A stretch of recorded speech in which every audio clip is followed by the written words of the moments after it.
What you should be looking for is short, punchy dialogue when you're starting out. Try to get things to flow quickly and dramatically.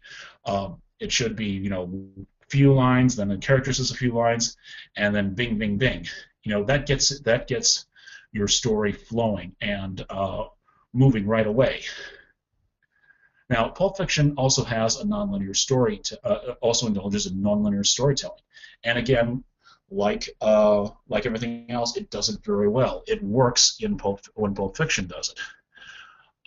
I've seen a lot of writers, new writers, and experienced writers in contests just try to chop up their narrative just for the sake of chopping it up. Um, Pulp Fiction had a very good reason for doing it. But even if you do have a good reason for messing with the chronology, you have to be careful. Messing with the chronology is um, very hard to pull off correctly. And really, when you're starting out, you really need to show that you can tell a linear story well. That you can tell good linear stories before you can even think about tackling a nonlinear story. I mean, if you're not good at telling a linear story, breaking up the chronology is not going to do anything for you. It's just going to it's going to further harm what is already a flawed screenplay. Now, the last point, one of the reasons that Pulp Fiction and Quentin Tarantino is a very hard act to follow is that his antagonists are often, a comic book level. The gangsters in Pulp Fiction, they are comic book level gangsters. They do not exist outside of Quentin Tarantino world. You can make the same is true of his Nazis in Inglourious Basterds. The same is true of his uh, uh, Ku Klux Klan members in Django Unchained.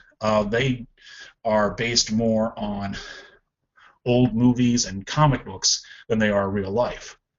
Now, it works for Quentin Tarantino, but you, as a new writer, you should be looking more towards real life. You should be engaging in much more research into your subject matter, just because it's a good habit to get into. You know, anybody can watch Pulp Fiction and write his version of the gangsters in that movie. It takes not everybody is going to actually research Whitey Bulger or and the Boston Mob to actually find out what they did, how they operated, and what they sounded like, what their background was, and that's going to set you apart. And that's the important thing you need to think about when you're starting out as a screenwriter.